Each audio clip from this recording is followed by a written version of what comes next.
Sanctus, Sanctus,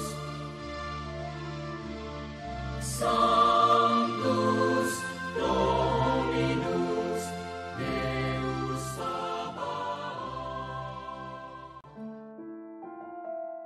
Bapak, Ibu, dan saudara-saudariku yang terkasih dalam Tuhan kita Yesus Kristus, salam sejahtera untuk kita semua. Berkat Allah yang Maha Kuasa senantiasa menyertai kita. Marilah kita mendengarkan dan merenungkan bacaan-bacaan kitab suci hari Jumat tanggal 11 April tahun 2025. Dalam nama Bapa dan Putra dan Roh Kudus. Amin. Bacaan pertama dari kitab Yeremia bab 20 ayat 10 sampai 13. Aku telah mendengar bisikan banyak orang. Kegentaran datang dari segala jurusan. Adukanlah dia. Mari kita mengadukan dia. Semua sahabat karibku mengintai apakah aku tersandung jatuh. Kata mereka, barangkali ia membiarkan dirinya dibujuk sehingga kita dapat mengalahkan dia dan dapat melakukan pembalasan kita terhadap dia. Tetapi Tuhan menyertai aku seperti pahlawan yang gagah, sebab itu orang-orang yang mengejar aku tersandung jatuh dan mereka tidak dapat berbuat apa-apa. Mereka akan menjadi malu sekali sebab mereka tidak berhasil. Suatu noda yang selama-lamanya tidak akan terlupakan. Ya Tuhan semesta alam, yang menguji orang benar, yang melihat batin dan hati, biarlah aku melihat pembalasan-Mu terhadap mereka, sebab kepadamu-lah kuserahkan perkaraku. Menyanyilah untuk Tuhan, pujilah Dia, sebab Ia telah melepaskan nyawa orang miskin dari tangan orang-orang yang berbuat jahat. Demikianlah sabda Tuhan. Syukur kepada Allah. Semoga Tuhan beserta kita sekarang dan selama-lamanya. Inilah Injil suci menurut Santo Yohanes. Dimuliakanlah Tuhan. Injil Yohanes bab 10 ayat 31 sampai 42. Sekali peristiwa, orang-orang Yahudi mau melempari Yesus dengan batu. Tetapi kata Yesus kepada mereka, banyak pekerjaan baik yang berasal dari Bapa-Ku kuperlihatkan kepadamu. Manakah di antaranya yang menyebabkan kamu mau melempari aku dengan batu? Jawab orang-orang Yahudi itu, bukan karena suatu perbuatan baik, maka kami mau melempari engkau, melainkan karena engkau menghujat Allah, dan karena engkau menyamakan dirimu dengan Allah, meskipun engkau hanya seorang manusia. Kata Yesus kepada mereka, tidakkah ada tertulis dalam kitab Tauratmu, Aku telah berfirman, kamu adalah Allah? Padahal kitab suci tidak dapat dibatalkan. Maka, jikalau mereka kepada siapa firman itu disampaikan, disebut Allah, masihkah kamu berkata kepada Dia yang dikuduskan oleh Bapa dan yang telah diutusnya ke dalam dunia untuk menghujat Allah?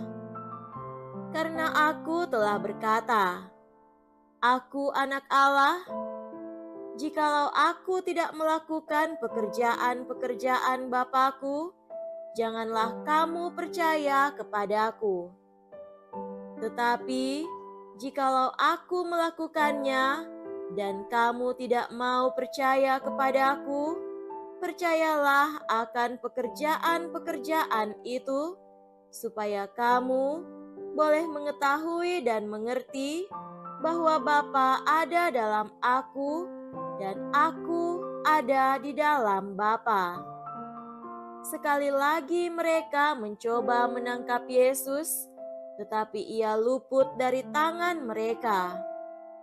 Kemudian Yesus pergi lagi ke seberang Yordan, ke tempat Yohanes dulu membaptis orang, lalu ia tinggal di situ.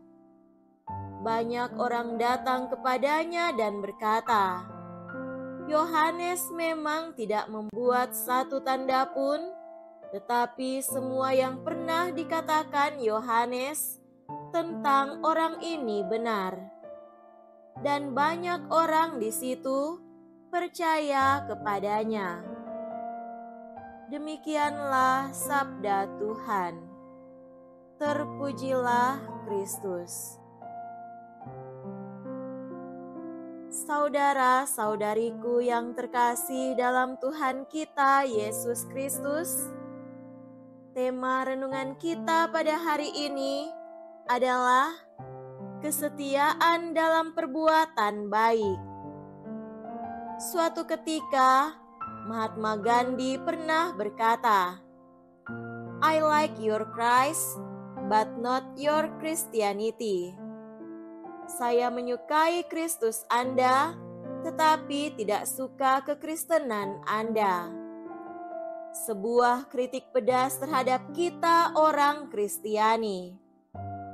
Dalam Injil hari ini, Yesus menggarisbawahi pentingnya pekerjaan baik untuk menyatakan Bapa.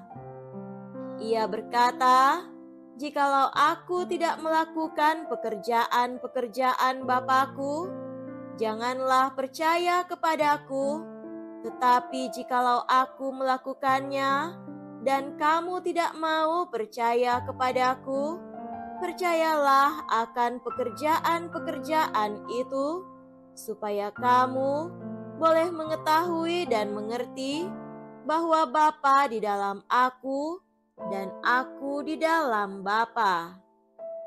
Yesus melakukan pekerjaan Bapa. Ia melaksanakan kehendak Bapa. Saudara terkasih, kata-kata kita juga harus nampak dalam tindakan kita. Kita selalu menyatakan bahwa kita mengasihi Tuhan. Kita memuji Tuhan. Kita menyebut Allah Bapa kita. Kita memberi penghormatan kepada Tuhan. Mari kita dukung kata-kata kita dengan tindakan kita. Apa yang kita akui dengan bibir haruslah diterjemahkan dengan karya tangan dan pikiran kita. Ujian terakhir dari iman yang sejati adalah perbuatan baik dan bukan pidato, sebab kualitas hidup dinilai dari perbuatan baik dan bukan dari kata-kata saja. Santo Fransiskus menekankan pentingnya pekerjaan baik dengan mengatakan, berkhotbahlah, gunakan kata-kata hanya bila perlu. Pewartaan yang efektif datang dari teladan dan kesaksian yang nyata. Santo Yakobus juga pernah berkata, apakah gunanya saudara-saudaraku jika seorang mengatakan bahwa ia mempunyai iman, padahal ia tidak mempunyai perbuatan? Dapatkah iman itu menyelamatkan dia? Jika iman itu tidak disertai perbuatan, maka iman itu pada hakikatnya adalah mati. Saudara-saudari yang terkasih, melalui pekerjaan baik, kita juga menghadirkan kasih dan kerahiman Bapa. Meski ada banyak hambatan dan tantangan, teruslah menghadirkan Bapa dengan perbuatan baik. Semoga demikian. Amin. Dalam nama Bapa dan Putra dan Roh Kudus. Amin.